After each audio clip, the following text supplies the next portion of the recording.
कलाम साहब ने एक बात कही थी कि in the very old times the world was driven by the muscle power, after that it was driven by money power and now it is being driven by the power of knowledge.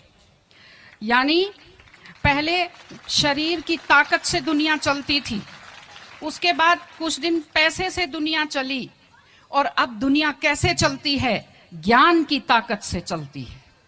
आज America और रूस, France क्यों हमसे आगे हैं?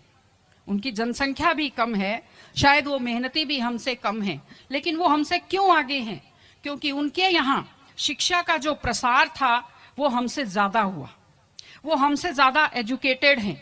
हम लोग प्राचीन काल में हमारे यहाँ बहुत अच्छी यूनिवर्सिटीज थी, नालंदा यूनिवर्सिटी थी, तक्षशिला यूनिवर्सिटी थी, लेकिन जब मध्यकाल आया तो हमने अंधविश्वासों पर ज्यादा ध्यान दिया और जो नॉलेज था साइंस का उस पर हमने कम ध्यान दिया, इसलिए हम विश्व में पिछड़ गए। एसएसटी में आप लोग पढ़ते होंगे, 10th के बच्चे एसएसटी पढ़ते हैं, कि एक समय था जब वर्ल्ड की जो रिचेस्ट कंट्रीज थी वो रूस अमेरिका नहीं थी, वो इंडिया था और वो चाइना था। चीन और भारत विश्व के सबसे धनी देश थे, लेकिन हमने एजुकेशन पर ध्यान देना छोड़ा। उसका नतीजा ये निकला कि हम लोग गरीब हो गए, हम लोग पिछड़ गए, हम लोग कमजोर हो गए। इसलिए अगर आपको खुद को ताकतवर होना है और इस देश को ताकतवर बनाना है तो आप लोग शिक्षा पर ज्यादा से ज्यादा ध्यान दीजिए। हमारी बेटियां यहां बैठी हुई हैं, आप लोग बहुत खुश किस्मत हैं, आपकी किस्मत अच्छी है कि आपने इस जमाने में जन्म लिया है जब लड़कियों को स्कूल भेजा जाता है, जब लड़कियां बराबरी के अधिकार के साथ आत्मसम्मान से जिंदगी जी सकती हैं।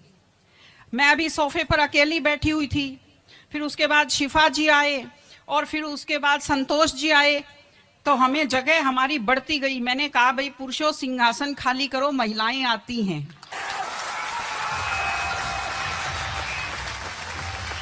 तो आप लोग बहुत खुशकिस्मत हैं। आपकी दादी नानी कितना मेहनत करती थी, सांस नहीं ले पाती थी खुलकर, घूंघट से चेहरा ढककर रखना पड़ता था, जोर से बोल नहीं पाती थी, कानाफूसी में बात करती थी, और आप कितने सम्मान के साथ अपना बैग लेकर के पूरे विश्वास से आप स्कूल आते हो। बहुत खुशकिस्मती की आपके लिए बात है, आपको इसका फायदा उठाना चाहिए। आपको कोशिश करनी चाहिए कि आप एक मजबूत नारी बने। और आपसे मैं कहना चाहती हूं कि आपके ऊपर बहुत विश्वास करते हैं, आपके पेरेंट्स आपको घर से बाहर भेजते हैं, अपने माता पिता को हमेशा अपने मन में रखिए। दूसरी चीज आप बच्चों से जो कहना चाहती हूँ, आजकल क्या है, पहले तो घर में बहुत सारे बच्चे होते थे, संयुक्त परिवार होता था, चलते ही कोई सिर में थप्पड़ मार देता था, बच्चों को बुरा नहीं लगता था, टीचर्स की मार खाते रहते थे, हंसते रहते थे। आजकल 1-2 बच्चे होते हैं घर में, बच्चे बहुत सेंसिटिव होते हैं।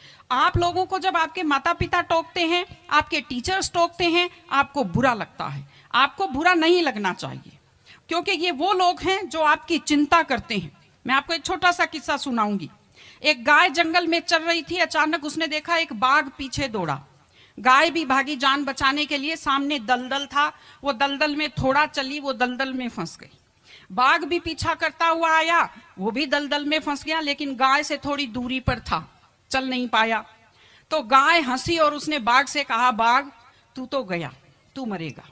तो बाघ ने कहा, तुम क्या हंस रही हो, तुम भी तो मरोगी दलदल में। उसने कहा, मैं नहीं मरूंगी, देखना। शाम को जब मालिक ने देखा गाय नहीं आई, वो 2-4 लोगों को लेकर आया। जब देखा गाय दलदल में फंसी हुई है, वो रस्से लाया, लकड़ी लाया और गाय को निकालकर बाहर किया। तो गाय ने बाघ को कहा, बाघ तुझे कोई नहीं निकालेगा, मैंने कहा था ना, जिसको संभालने वाले होते हैं वो दलदल में फंसकर नहीं मरता। आपके जो टीचर्स हैं, आपके टीचर्स और आपके पेरेंट्स आपको संभालने वाले हैं। अगर आप उनकी बात मानेंगे, आप डांट के पीछे छुपी हुई उनकी चिंता को आप समझेंगे, तो आप बुराइयों के और गलतियों के दलदल में कभी नहीं फंसेंगे।